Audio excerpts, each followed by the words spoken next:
طيفيتستق قيلخن كوروnavirus قلبسيت كوكازه بخبع فيست قيل صونكش خل دينابوس اندحلو ياش اوبراتيف شتابو بياش خامت داغستان عفلت قيبقيستق في قلبسيت هيريچوح قو غيبرت بولقروچوح ستافروبول كراسندار ماكشكا تصحت فيرق ريجيون عفلرغو في بافيست قيشوارخو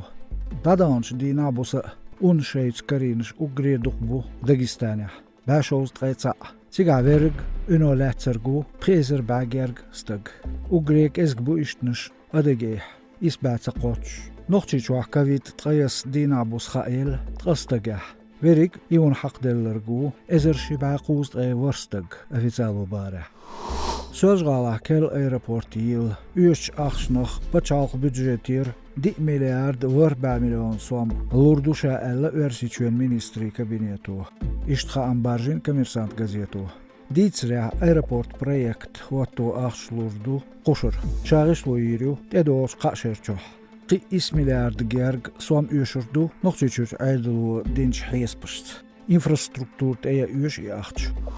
Hinjgal wabyasin kiran sarah Amerik Central Staatskar yuxwo Dagestana noqchichuna barwar xot tsawalwas de ankim Burstag ukemner westnerk Dagestan xo noqchichur qowar xo shinkernaq Dagestan xo qoburbu Hinjgala sadoch bazah noqchichu da hausin tigirbar xo Moskva tılım komitet tsen halxa Gebert Balqaroychur advokati ağoloç çalq piket şitinç advokatşın izolasiya hal tolxorça düz gudunuştuqna Basmanlik ost polisiya bigir 3 irandina Halxo nalchikirch qilodo aydir tigirchin advokatın duhul Dihkir qalar tasbul Jilokov Ratmirna Tsipinova Dianina advokatş dahayedin polis xoy boşaynt elektrş al